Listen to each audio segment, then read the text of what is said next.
Hello, I see we have some people joining. Sorry for the delay. I had some technical difficulties, but yeah, we should be ready to get started in just a minute here. We're going to be talking about Casimir Pulaski today. Um, and I think he's a very interesting guy, and it should be a fun subject. Um, yeah, I see there's some people in the chat. I come in peace says hello. Hello to you too. Thanks for joining. Sex Media has excited for another episode. I'm glad I've had a lot of fun doing these. And I've been trying to get my blog converted into a podcast for a while now, and it's been taking me a while. So it's doing these live streams has definitely been a good way to get through this and get more content for you all. A lot more fun than just recording them on my own.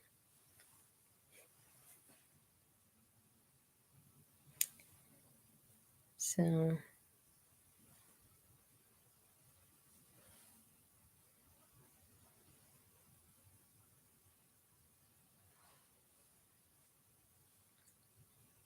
I might wait just a few more minutes here, see if other people join. I keep forgetting I should really have these scheduled on my YouTube so that people can be on the video waiting for the live stream to start. I always forget to schedule that and just start the live streams without scheduling them in advance.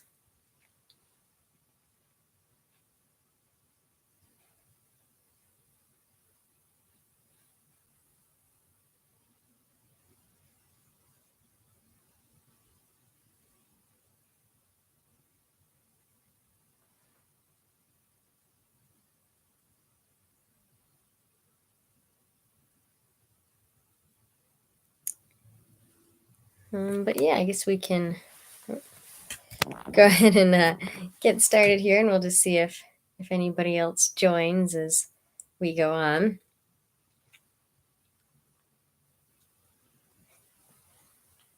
So we're going to start with some quick biographical information about Casimir Pulaski. Just in case anyone needs a refresher, I know before I started to hear a lot of the discussions about him maybe being intersex and all of that, I didn't really know that much about him. And there are people who are very invested in his legacy and do remember a lot about him. But I feel like he kind of by and large maybe gets forgotten a little bit more. I don't know if that's sort of like a deliberately leaving him out because of him being an immigrant or what's happened. I feel like our memory of the American Revolution has become very streamlined, where we only tend to remember like a core group of people. So yeah, Pulaski was born in Warsaw, Poland on March 6th of 1745. He's born to a family of minor nobles, so they did have some wealth and clout. Not necessarily like royalty, but yeah, they were considered important members of their community. Pulaski trained as a lawyer, but he never actually got around to practicing any law.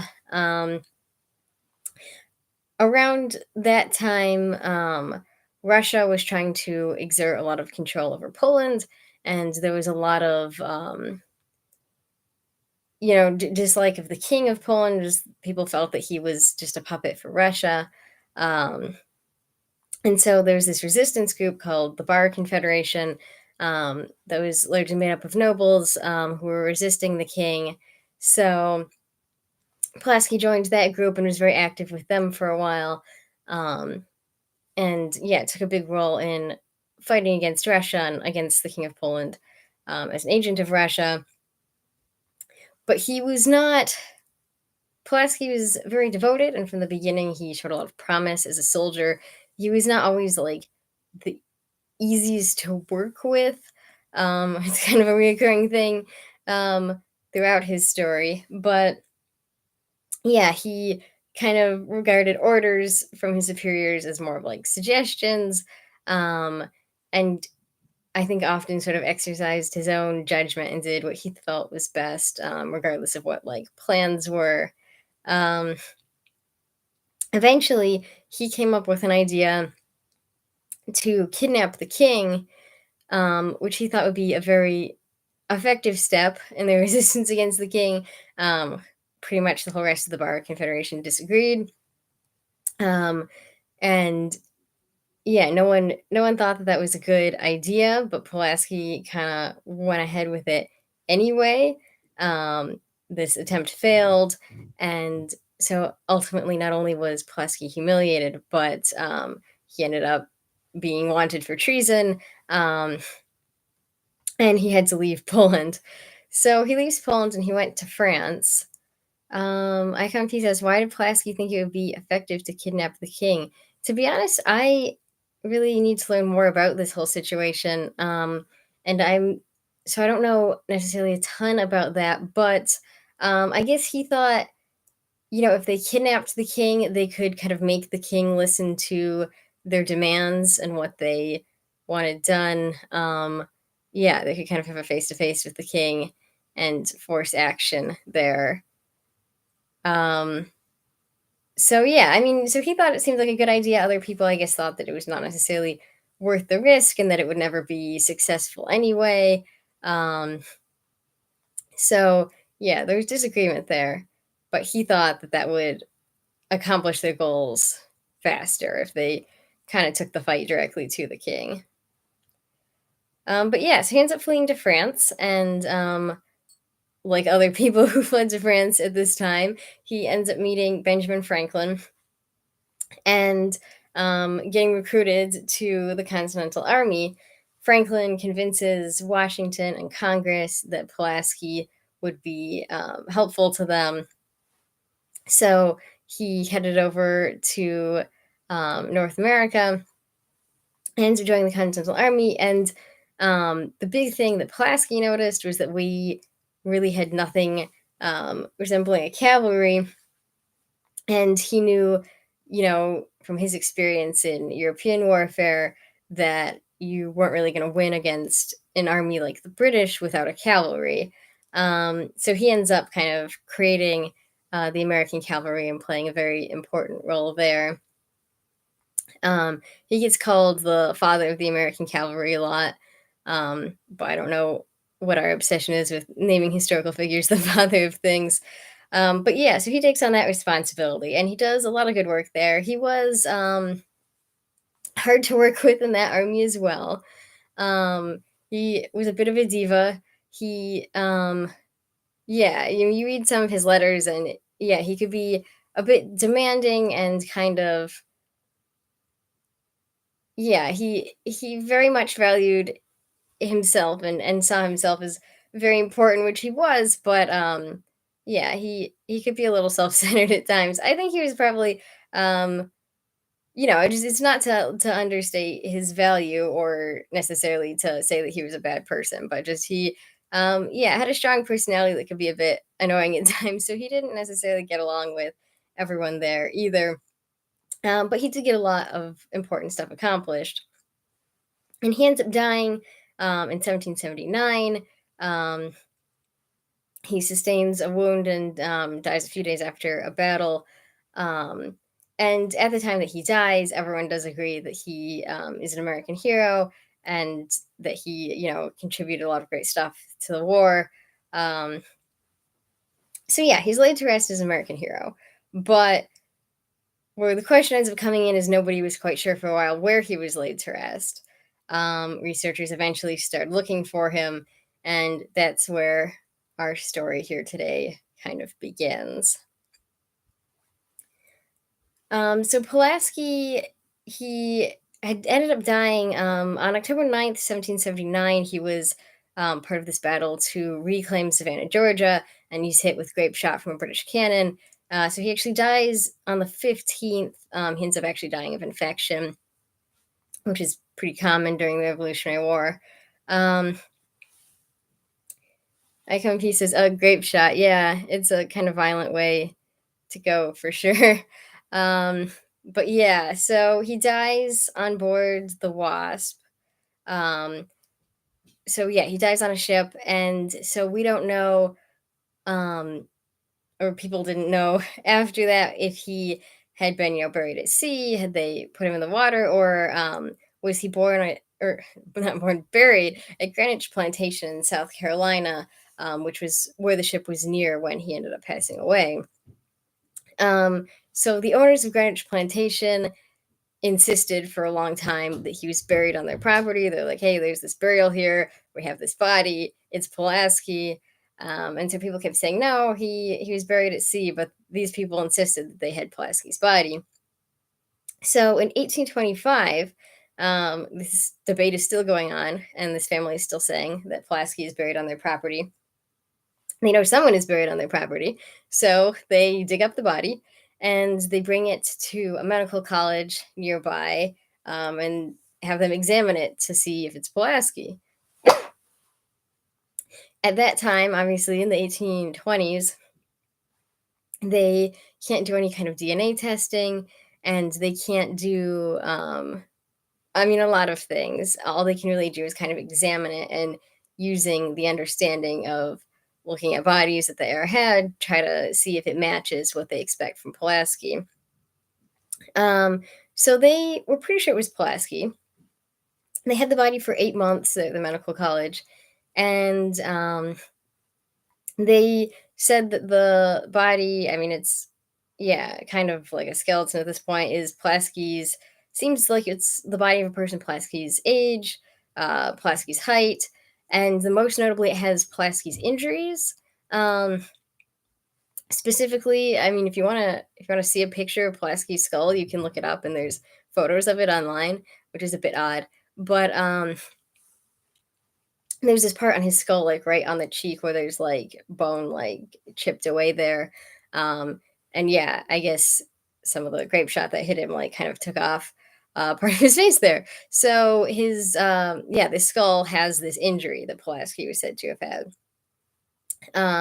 And so like, okay, this is definitely Pulaski then. So they reburied him under the monument to him that's in Savannah, Georgia. So they end up trying this again in 1990. And I wasn't completely clear on exactly why there was still a debate, but I guess, later they have more technology, so they're like, well, we could be more sure.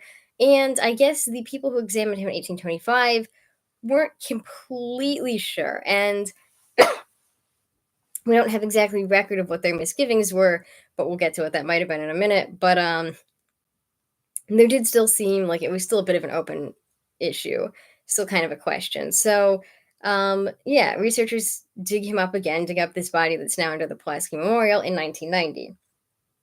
So when they dig him up in 1990, they immediately see some issues with the idea that it's Pulaski, because they look at the body and they say like, well, it's kind of small, slim, it has sort of a soft jawline, and most importantly, it has like an oval shaped pelvis. And these things make them think, and this is obviously kind of like a cis normative way to look at it, but they look at it and they say, based on these things, it seems like this is a woman.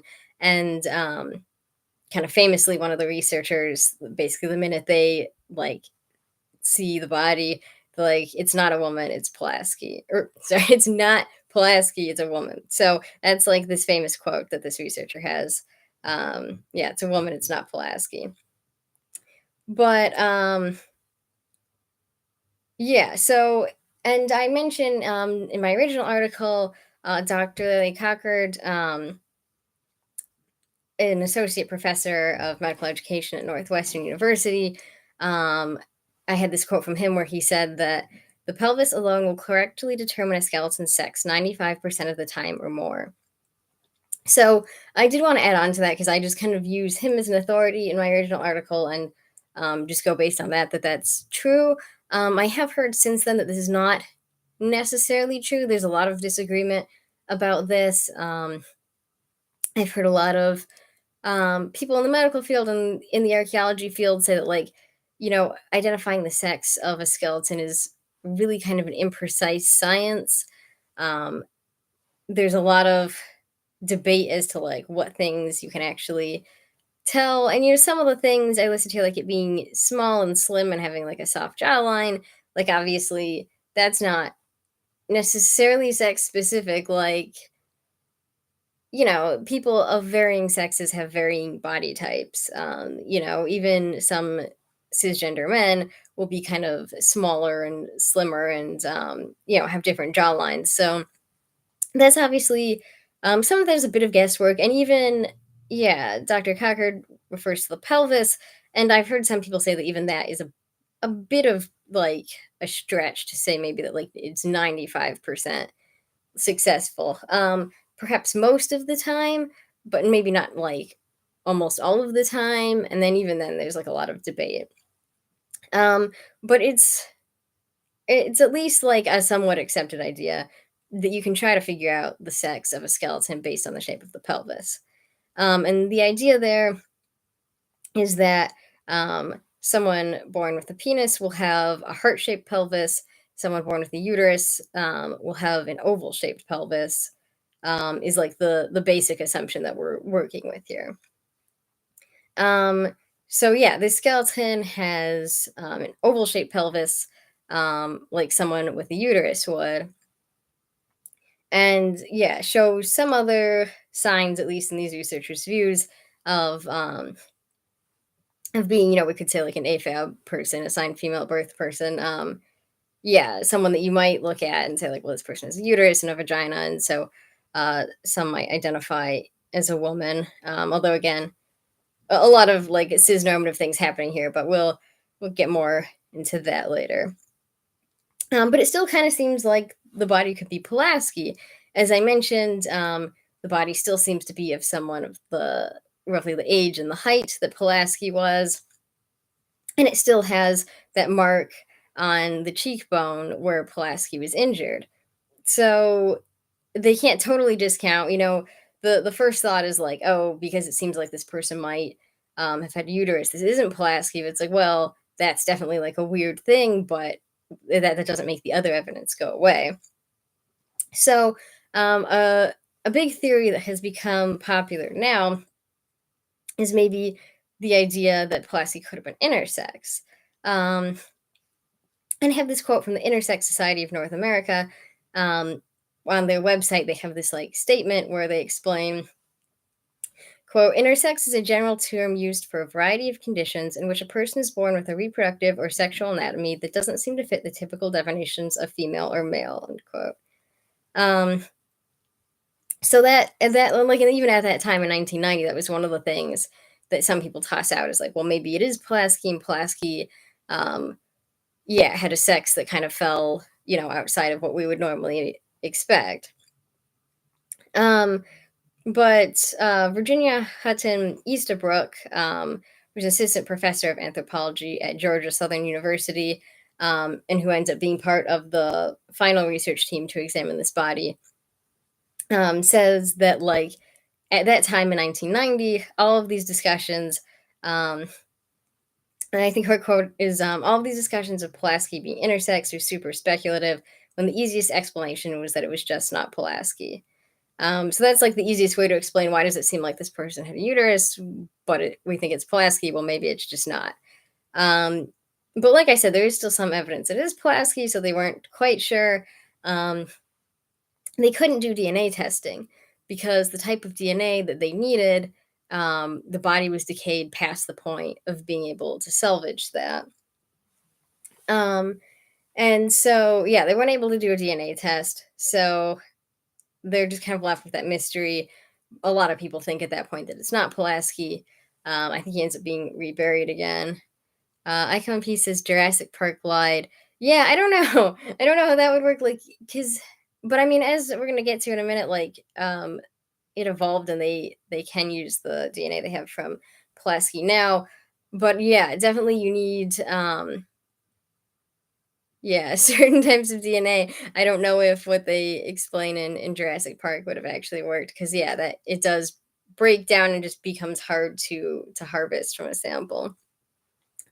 Um,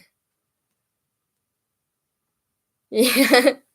Anyway, so yeah, so a few years ago, Easterbrook's team gets the chance to look at the sample. They kept like a sample of Pulaski's DNA. So I don't think that they dug him up a third time. Luckily, because they've, yeah, dug up this body probably more times then you really should. Um, but they get a chance to see the DNA, and now we have the technology to use mitochondrial DNA, and apparently that was still present in the sample. So yeah, basically just DNA testing evolved between 1990 and now to the point where Pulaski's sample was usable. So they tested it against a sample from Pulaski's great niece, and it was a match. So yeah, this is someone from Pulaski's family, is what we can know from the DNA test. They're Pulaski's age, height, and have Pulaski's injuries, so it's Pulaski. Um, Yeah, so we basically know that as certain as we ever could now that that body is Pulaski. So that brings us back to the discussion of like what's going on then. Why does it seem like um this is the skeleton of an AFAB person if it's Pulaski? So um there's some of the theories that get thrown out other than the idea that he could be intersex is the idea of him like you know for one thing being transgender, and obviously people there's like lots of arguments about if you can use that term because it connotates some understanding of these things for a historical figure. I'm going to use it here just kind of as like a shorthand, basically just to refer to someone who might have been assigned one gender at birth, like they had a body that their society associated with one gender, but they understood themselves to be, regardless of their body, to be a different gender. Um, so yeah, could Pulaski have been trans? Been a trans man, been assigned female at birth, or could Pulaski? The other theory is Pulaski. Just like a woman, like Pulaski did identify as a woman, but was cross dressing in order to be a soldier and have access to other opportunities. And both of these groups of people are definitely people who existed at that time. There was, just using the shorthand again, there was transgender people in the 1700s and in every era of human history. And then for sure, there were women who cross dressed in many different eras for many different reasons, related to men having more opportunities in a given society. Um, but I think that seems unlikely for Pulaski because we have record of Pulaski since his birth. You look at like Deborah Sampson, who dressed as a man to fight in the Revolutionary War, and of course there is still some debate as to what her gender identity was and what all was going on with her. But she assumes this male identity. It's not like we have record of Robert Shirtliff being born and living out his whole life and eventually enlisting as a soldier. We have no record of Robert Shirtliff until Deborah Sampson invents him to enlist in the Continental Army. Um, we have a lot of historical figures who had like kind of murky pasts or no past at all. They just like appear at some point, and then it turned out that they were cross dressing. Either that was revealed during their lifetime, or we know that now that they were either cross dressing or maybe that they were trans. But Casimir Pulaski as a man doesn't just appear one day and it's like, oh, well, who was he? How was he living before? We have record of him from the very beginning of his life. The first record that we have of him is his baptismal records.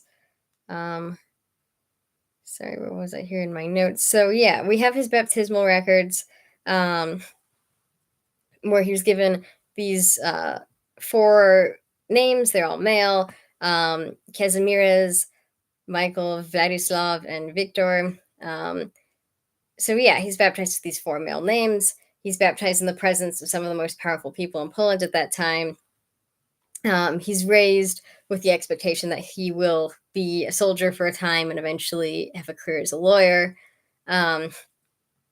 So yeah, from the time of his baptism throughout his whole life, we have record of him as a man. So there's no point where he's like where this other identity appears, or we have record of this AFAB person deciding to come out and live as a man. Yeah, so I don't think the idea that Pulaski, um, yeah, transitioned or started cross-dressing at some point, that makes sense, because we know Pulaski's whole life, we know that he lived as male for his entire life. ICOMP says, "I've heard the theory that his parents lied about his sex assigned at birth. Thoughts?"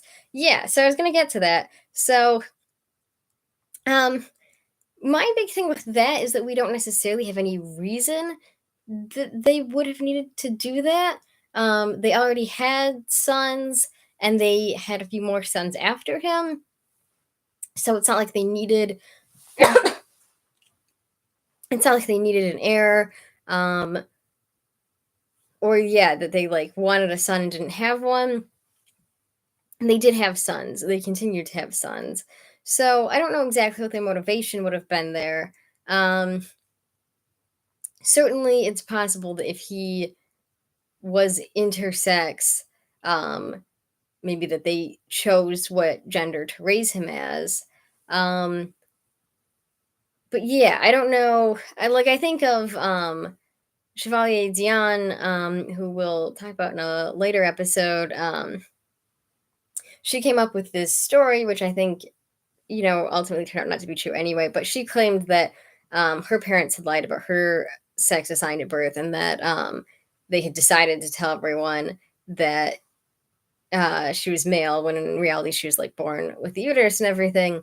Um, and she claimed that was because they were going to inherit money from a relative, but only if they had a son. Of course, that turned out to be a lie anyway, because Chevalier Dion did not have a uterus. But yeah, that's the only reason I can really think of why a family would do that, and they didn't need to do that with Pulaski. So that's kind of my thought on that. Um, yeah, so um, does that answer your question?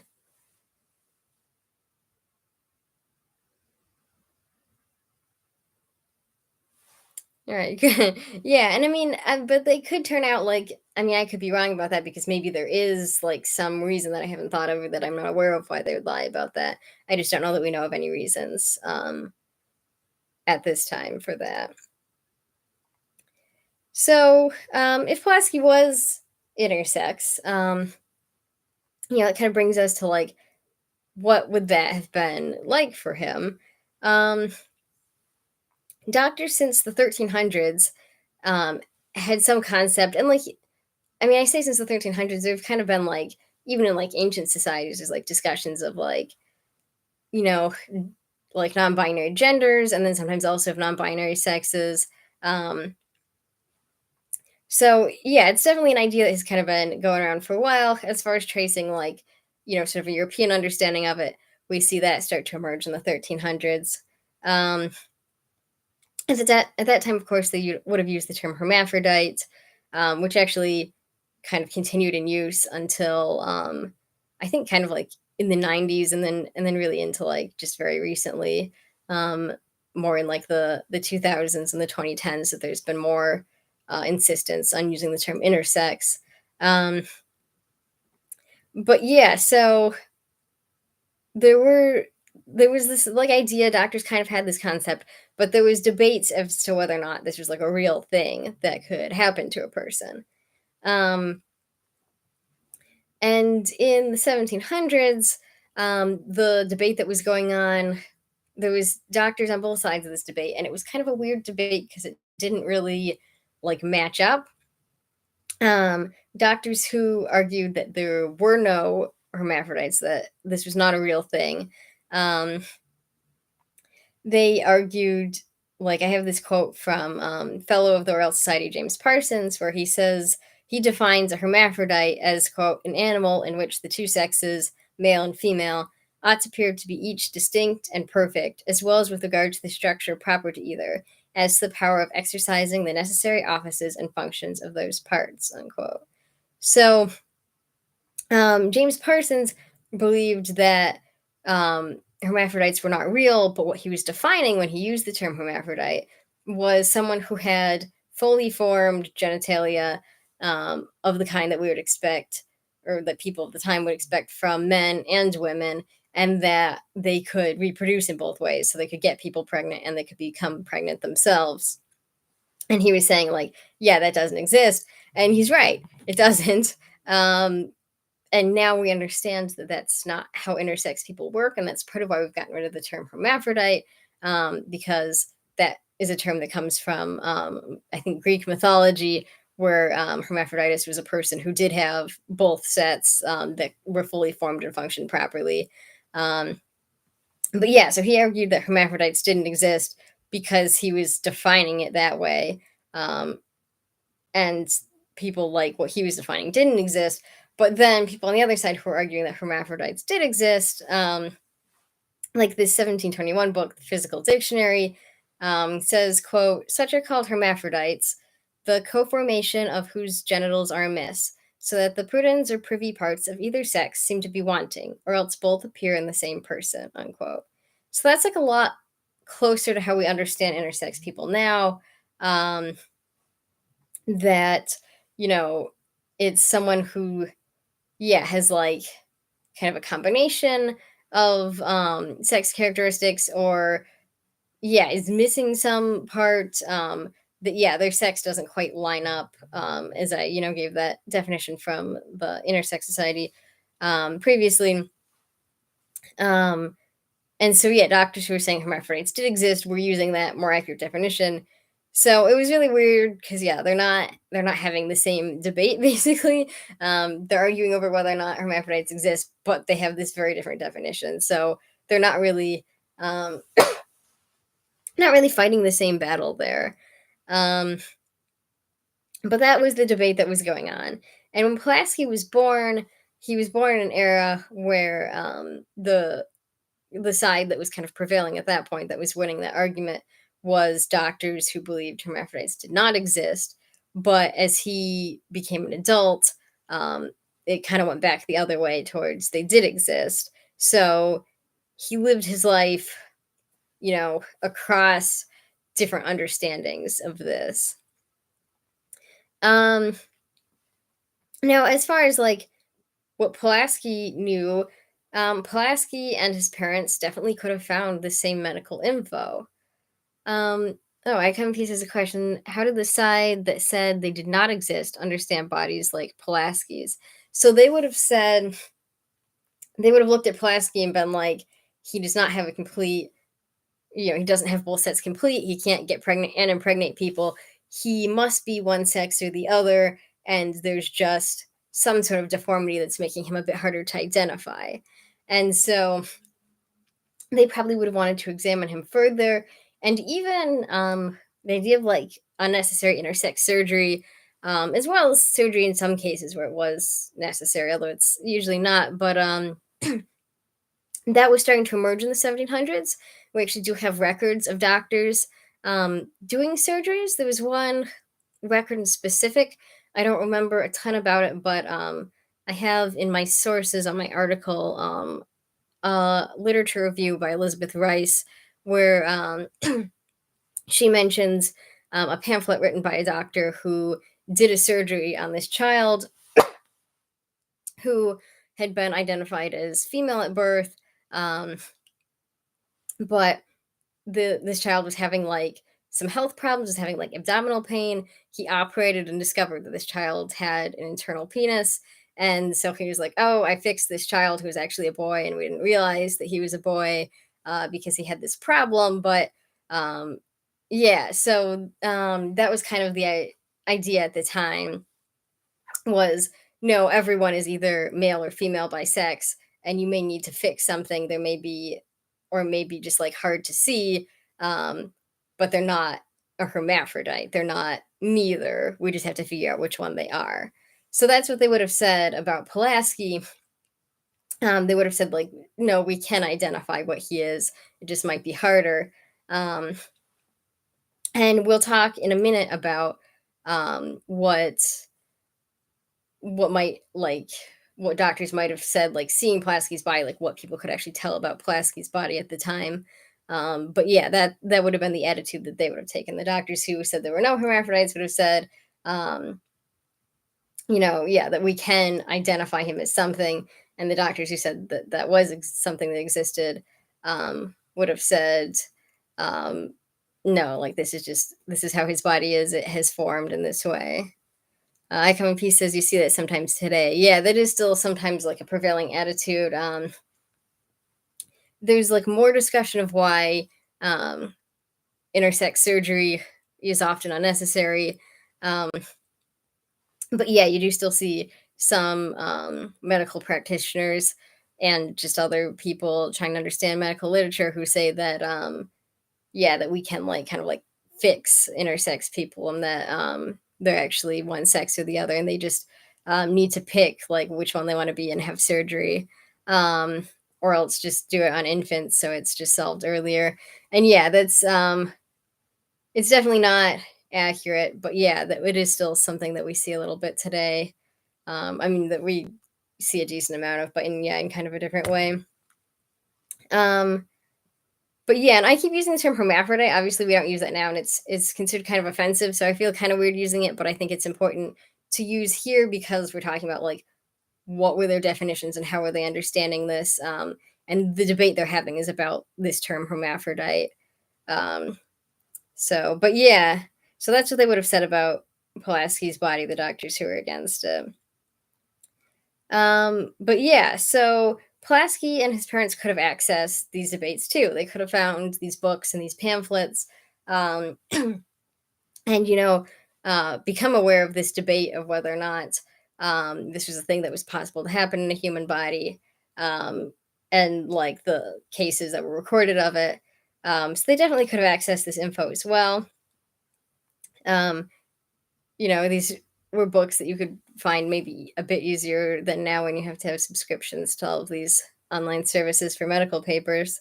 Um, and one thing that we do know about, like, as far as what was known about Pulaski in specific, people point to in his baptismal records, it says that he was not immediately baptized after his birth because he had a debility.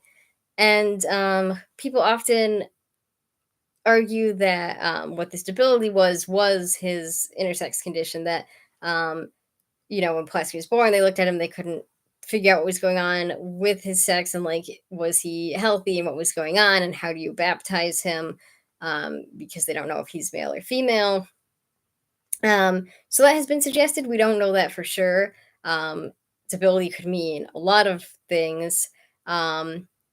But that is one of the ideas, and that possibly that like affected his baptism, that they yeah, tried to be more discreet about it so people wouldn't find out. So it's possible that looking at his body, he was visibly intersex. Sometimes people also talk about the fact that he only had one what we think was a romantic relationship in his 34 years of life, and some people argue that maybe maybe his body was set up in such a way that was hard for him to be intimate, or perhaps just that he was trying to hide that he was intersex and so didn't want people to see his body, and that's why he didn't have any um, more romantic relationships. That's obviously like a bit of a stretch and kind of speculation because there could be a lot of stuff going on there. Um, I am not really going to talk about this in this episode, but maybe in a later one. But people have also argued that maybe Pulaski was queer, and so there could be like a lot of stuff going on. Maybe he did have more romantic relationships, but we only historians only count the one with a woman. Hard to say. So it's kind of a stretch, but that's a thing that people mention as well. If he did know he was intersex, that historian I mentioned earlier, Elizabeth Rice, says that he probably would have kept it a secret due to stigma. Um, in the earlier 1700s, there was this like there was a lot of stigma around any kind of like birth defect, and like intersex isn't necessarily a birth defect, but like a baby being born in any kind of unexpected way. That yeah, it would be like sort of blamed on parents and thought that like, oh, this was like a sign that like the parents were sinful or something. That was kind of in like the 1600s and a little bit into the early 1700s.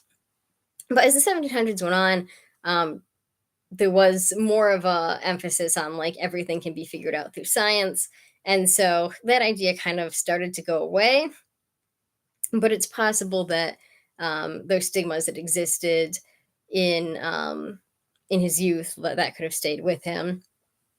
I Come in Peace asks, would the concept of maternal imagination fit into that? That's kind of a separate thing, but that's a very interesting concept as well. Yeah. For anyone who doesn't know, maternal imagination was this idea in kind of like the early and mid 1700s that the way that a pregnant person like pictured their baby and like kind of their thoughts and feelings about the baby could actually like shape the fetus and have like a very like physical impact on it. um Now that sounds kind of crazy, and some doctors at the time thought it was. Some doctors at the time did think that that was kind of ridiculous, and it wasn't necessarily um an idea that like ever got like sort of close to unanimous support. There was always kind of debate about that, and it ended up going out of fashion. Um, but it was an idea that did get kind of a significant foothold. Um, and yeah, I think that probably how maternal imagination would have fit into this, um, as I've mentioned before, in yeah, is that probably there would have been the idea that like the pregnant person had imagined the baby as one sex and that had like reshaped the baby sort of superficially to to kind of resemble that sex, even though the baby was actually like genetically a different sex. I think that's probably how the idea of maternal imagination would have fit into the debate about intersex people. But I don't know if we have any like um any like literature from the time where like they talk about in relation to that. That would be interesting to know. But yeah, it probably would have just been that like they imagined it like with Pulaski. Yeah, well, we can do it like what maybe they could have seen with him, but like there might have been the idea that like, well, maybe he was supposed to be female, but like his mother's imagination caused him to like superficially look male on the outside, or something like that. Probably, yeah. Um, but yeah, so there was lots of weird ideas um, about fetal development and what caused a child to end up looking how they what they might have seen as like kind of weird. Um, and yeah, so in Pulaski's childhood, for sure, there would have been like a lot of stigma and just kind of like a variety of strange things around that. So he may have kept it a secret for that reason if he knew that he was intersex.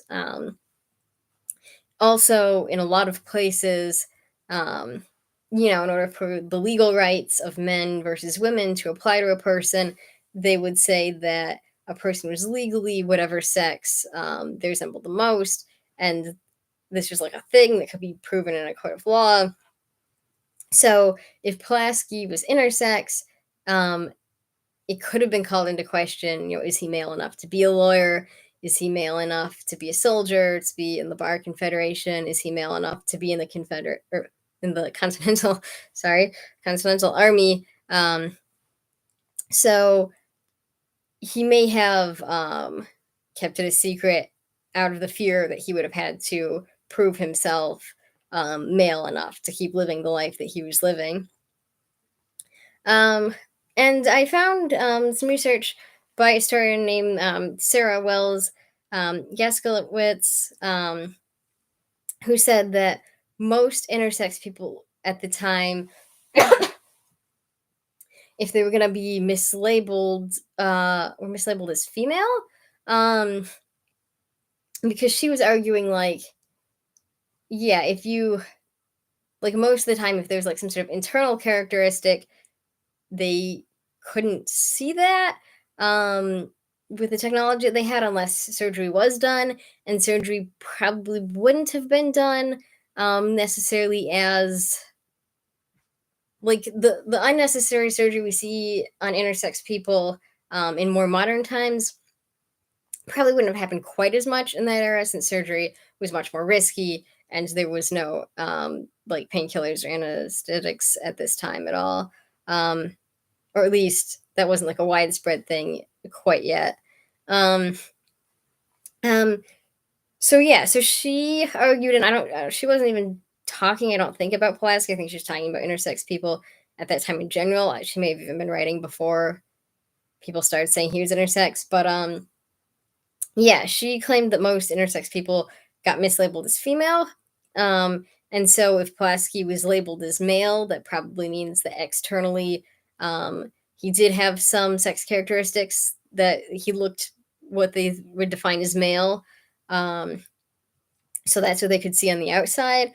And if that's true, then Pulaski may not have known at all that he was intersex.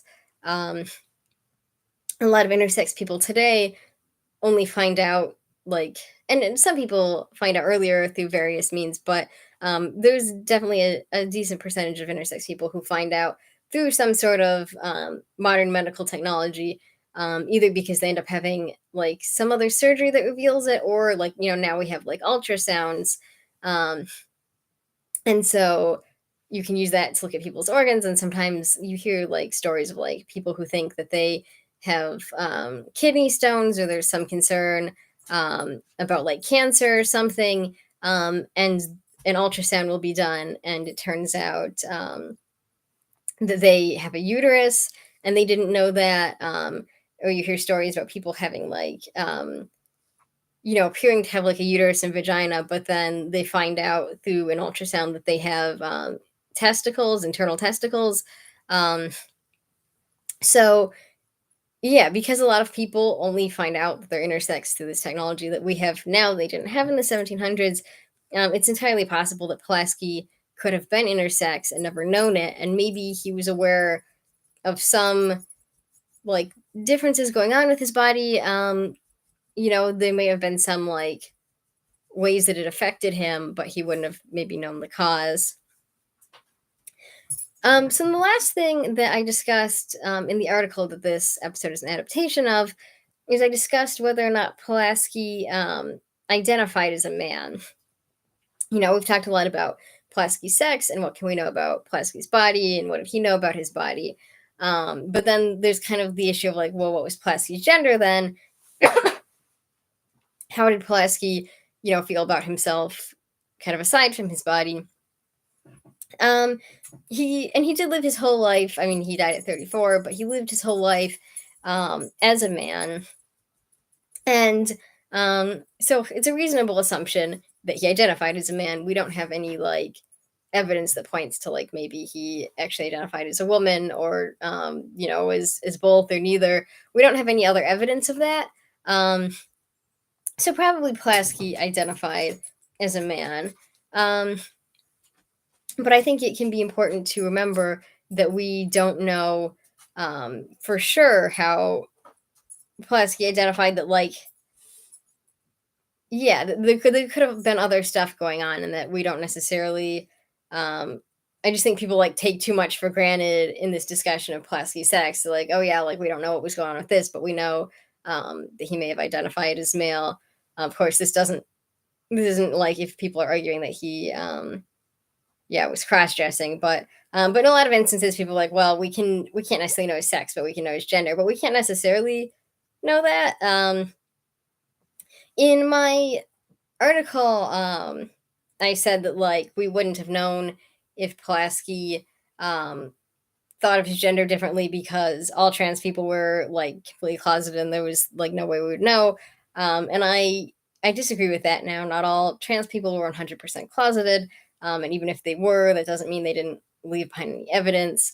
Um, but yeah, the issue of Pulaski's gender um, isn't something that we necessarily know a whole lot about. There's no reason to believe that he didn't identify as male, but that doesn't mean that it's necessarily something we can take for granted. So that's what I have on Pulaski for now. I do want to revisit him at some point and look more again to like his sexual orientation and other things about him, and just get more into like sort of the research. I wrote this article originally right after um, this whole controversy broke out about was Pulaski intersex, and a lot of it is just me kind of looking at other people's research, and I mostly just wanted to yeah, put this out here because I thought it was kind of weird. Some of the reactions, and I felt like the evidence didn't support some of the theories that were kind of gaining ground. So yeah, wanted to give kind of my opinion on it based on what I've seen. But I would definitely like to get more into like what actual evidence do we have from Pulaski's life. So I come in peace asks, have you seen the Smithsonian special? And if so, what are your thoughts? So I haven't seen the Smithsonian special. Um, but yeah, I've heard a little bit about it, and it sounds like they did take a fairly like nuanced approach in terms of like they looked at all of the different possibilities, and did give them all like time and looked at them all. Um, yeah, and we're very thorough and careful with it. So it sounds like they did a fairly good job. But of course, for those who don't know, the Smithsonian title episode was entitled "The General is a Woman," which I didn't love. Um, I mentioned in the 1990s when they dug him up and they looked at his pelvis and stuff, and they're like, "Oh my gosh, it's a woman." They like that. That was obviously it was kind of flawed. Um, Even if Pulaski wasn't intersex, that pelvis reveals that Pulaski had a uterus, not necessarily that Pulaski's a woman. And then, as I mentioned, I just don't think the idea that Pulaski was secretly a woman cross dressing to serve as a soldier. I don't think that holds any ground. We have Pulaski's whole life. We know Pulaski was baptized as a boy, and we know Pulaski was assigned male at birth in the sense that people decided that he was male. Um, and yeah, so I don't know. I've seen a lot of yeah, that kind of pieces. The Smithsonian special leans heavily into the idea that he was a trans man, if I recall correctly. I mean, obviously, I am glad to see people talking about that as a possibility for a historical figure. Um, in times past, and even with a lot of historians today, if a historical figure turned out to be uterus, it would have just been automatically this historical figure is a woman, and no one would have even debated. Um, if a historical figure could have been trans. So that's definitely good that it's discussed, but I don't think that the idea that he was a trans man is the most logical theory because we have his baptismal records of him being baptized as a boy. We have his parents raising him as a boy, to be a lawyer, to be a soldier. Um, we don't have a time where he appears or where he comes out as male. Um, so yeah, I don't think that's necessarily the theory that makes the most sense. And if he was assigned male at birth in the sense that he's baptized as a boy, his parents decided he was a boy. I talked to an expert who's writing their dissertation on different trans experiences about like if someone is born with a uterus and a vagina and like they're not intersex, they're just born like that, but their parents decide they're male, like what is that? And she was saying that that's still assigned male at birth, even if it like most people wouldn't have assigned that sex, that gender to that person at that time. They were still assigned male at birth. So I feel like we know that Pulaski was assigned male at birth. I feel like the theory that he was a trans man does not make the most sense. It's a good theory, but I don't think it's the best theory. And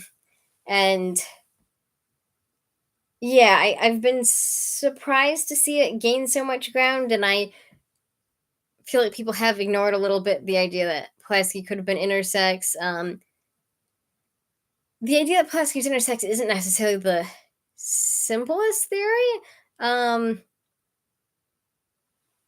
Because we don't know anything about Pulaski's body other than his skeleton, and his skeleton suggests a uterus. But I think that it's the theory that fits the best with the evidence that we have. But yeah, I hope that people will continue to research Pulaski and maybe we'll find out more.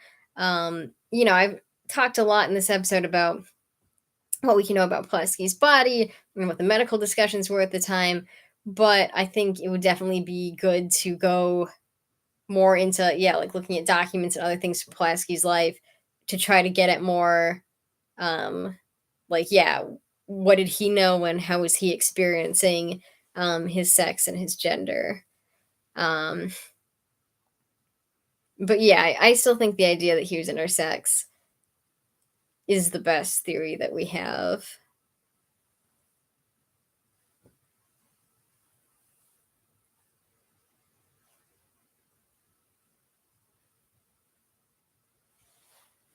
Yeah, so did anyone have any other questions or thoughts as we wrap up here? Any other like things in the future they'd like to know about Pulaski or anything related to this subject?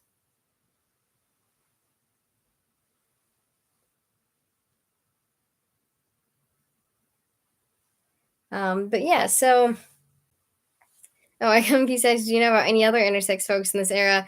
And yeah, I don't know of anyone else necessarily. Well, except for yeah, like I said, like that pamphlet with that doctor talked about that child, and we do have I read an article that it was about like the 1800s, but it talked about like there was like some medical literature where doctors had talked about a number of different stories about children that they claimed had like changed sex, with the whole thing of like girls doing vigorous exercise that like cause their genitals to change. And sort of this weird argument for why girls should not be allowed to like play sports and stuff. So people have talked about that as some early evidence of intersex people. And then, yeah, like I said, in the 1700s, there's this pamphlet, which was actually written much later than when this uh, supposedly happened. Um, and yeah, we have some other medical literature as well. Um, I don't know of any other like yeah, like people like who I just like know of not from medical literature, who are intersex. It's like yeah, it's hard to say like if that's a thing that we like for most intersex people, obviously we're not gonna like know, we're not gonna have any evidence.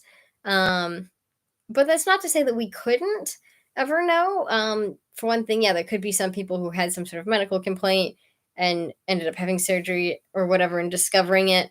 Um, or being examined after their death, like what happened to Dion. And of course, with Dion, it doesn't seem like she was intersex. It seems like she probably was trans, but her being intersex was, or being a hermaphrodite, was a theory that was talked about during her lifetime. Um, and so I could definitely see it happening to someone else who was intersex, that people start speculating about their sex and that that could come out during their lifetime or just after their death. Um, so yeah, I definitely think that there's probably ways like evidence that that would leave behind. But yeah, I don't know of any other people offhand. But if I do find any more, definitely they will be included in later episodes because yeah, I've as I've like written these articles and made these episodes, I've like sort of built up an understanding of how like different experiences tended to go in this era. And I don't feel like I know that much about what life was like for intersex people because this is really the only one that I've done about an intersex person. Um, yeah, since this was the historical figure whose um, possible, status as an intersex person has become so discussed.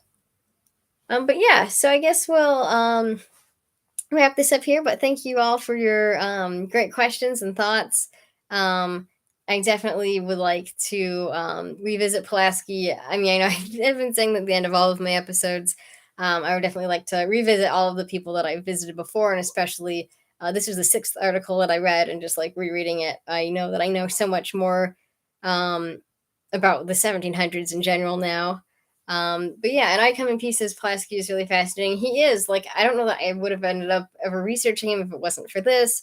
But when I started researching him to find out about intersex people in the 1700s, I discovered that he is really, yeah, a very fun character here. Yeah, that he, with his whole thing of like, he kept joining various revolutions and not listening to his commanders and being kind of a diva and just being yeah, he had a very interesting life.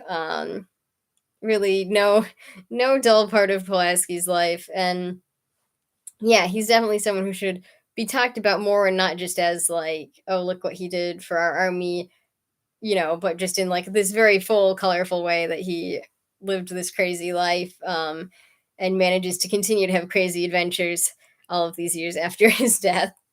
So thank you all for coming. I'll try to make an announcement soon about when I'll be doing my next live stream. Possibly next Friday is what I'm thinking, but we'll have to see how that works out. So thank you all for coming, and definitely we can continue discussing things over on my Instagram. And yeah, I look forward to making more episodes.